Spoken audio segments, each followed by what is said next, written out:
Hello and welcome to my channel. From this solid to detailed product without use of any sketch in Autodesk Inventor. I would like to present you the so-called takeaway modeling technique.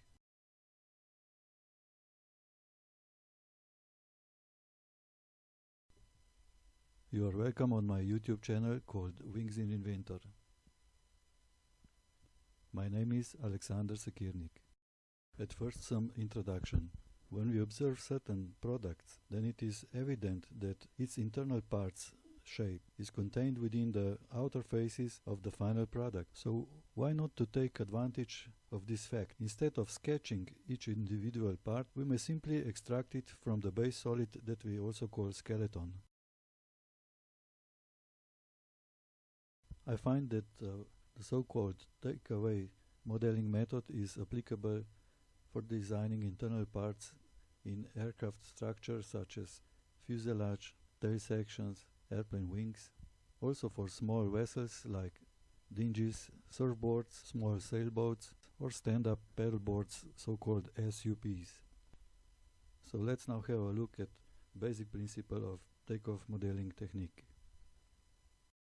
If we ask ourselves a simple question, what are the wing grips? We get the following answer. If we subtract the outer wing structure, which is so-called D-box, leading edge, main and auxiliary wing spar, other internal structure of the wing, trailing edge, from the base solid model, then what remains is a solid that represents the shape of our wing grips. By simply slicing this later solid, we can get the shape of each individual wing grip. So to get this modeling technique working for us, what we need is a so-called skeleton model that represents the outer shape of our final product.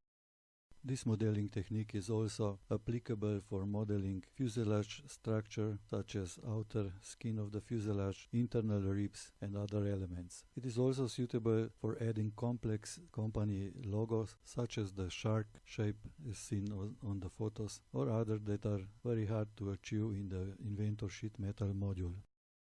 Before I conclude this video, let us look at what tools are we going to use within Autodesk Inventor. All the tools we find at the 3D Model tab. Tool group is called Modify. All these tools are feature-based. The key elements of this procedure called takeaway modeling technique is that it is very simple, easy to understand, enables fast progress in modeling internal parts. It's very accurate, there are no constraints or adaptivity involved, therefore there is no computer slowdown. Parts, if necessary, assemble very easy. The procedure is semi-adaptive, it enables design iterations and easy part shape adaptation if necessary. What I mean by all that you will be able to see in one of my next videos, which I kindly invite you to watch. So thank you for watching, for staying with me. Please do not forget to press the thumbs up, subscribe to my channel and to hit the bell so that you will be notified about my next videos. You can also follow me on Twitter or Facebook. Thank you and goodbye.